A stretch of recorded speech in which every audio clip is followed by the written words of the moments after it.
Okay, here's number 15. It's not as bad as it looks, but it's all the same kind of questions we've been having of late. It's just, what's the derivative? What are critical values? What are the intervals of increase and decrease? And we get the critical values from the first derivative set equal to 0 and when it's undefined. And that's what we're going to tackle. Same stuff as always. So I need P prime. This is about profit in this particular problem, so P prime. And this particular 2.34x, the derivative, that's just 2.34. That's nice. And if you didn't notice, in the second part right here, the derivative, that's easier than you may have thought. If you notice that that's just actually 1 over 28,000, like this, x squared, then when you take the derivative of it, you go, oh, wait a second, that's just minus 2 over 28,000. So I'm going to write all this out, because you bring the 2 out front, you multiply the 2, out front of in the derivative process. There you go. X, and then you take away 1 from the process to the x to the first. And the derivative of the constant at the end is 0. So this is it. This is our derivative right there. What we're supposed to do is set it equal to 0, of course. So 2.34 plus, now I'm going to simplify that little fraction there. That's 2 over 28,000, which is also 1 over 14,000. And that's x, and set it equal to 0. Whoa, do a little jump there on my screen. And that's the next step is, of course, solving for x. So just little steps along the way that algebra tells us to do. Subtract 2.34 from both sides, and you get 1 over 14,000. X equals negative 2.34. Things like that are always nice and important. Make sure we get all our nice signs like that. And don't forget that is, I think I changed the sign to plus on this one. It is minus out there. So hopefully that didn't throw you off in the beginnings there. And then when I, try and deal with whatever's next on here, you, to get x by itself, the most common thing to do is multiply both sides by the reciprocal. So 14,000, or negative 14,000 over 1 on both sides. So you end up multiplying this side by negative 14,000 as well, like that.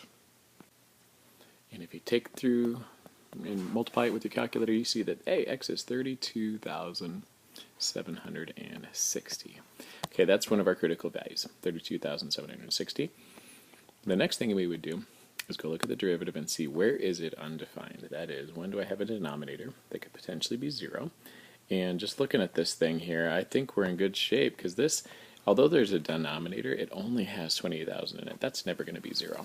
So the only time a denominator is of concern is when it has some kind of x variable in it, so that we could potentially put in an x that would cause it to be 0. This one doesn't have one, so this is never undefined. The only critical value we have is that 32,760. If you go and graph it, which you should see that this is kind of an upside down parabola of sorts, and it has that critical value 32,760. So I'm going to really rough this. You can make fun of it if it's nothing like what it's supposed to look like, but it's, there's this parabola. It happens to hit a peak there at that 32,760 mark. That's what that critical value is indicating. In this case, is a peak. So the intervals of increase and decrease are around that. Of course, on the left here, that's uphill, and on the right-hand side, it is downhill. So those are my intervals of increase and decrease respectively. The only thing that changes this particular problem, and this is where most of the errors came, there's a specific domain. Instead of negative infinity to 32,760 as the interval of increase, we're only talking about this really brief window where we're going from 0 to 50,000. So we're only looking in that little, little section there. So if we go increase, when I do my interval of increase, so let's make a little box here for my interval of increase, I'm kind of closing out here. That happens on the left-hand side, but instead of infinity, it's 0 to 32,760. And then the decrease section is, I keep hitting the wrong part of the screen, decrease would be then the other side of that, where you go from 32,760, whoop, if I could write 32,000, that'd be awesome. And that goes not till infinity, but 50,000, so 50K. And sorry I put K in there, but I couldn't fit all the zeros. You do need to write the whole number, 50,000. That's it. That's probably where you got hung up, and hope that helps you out.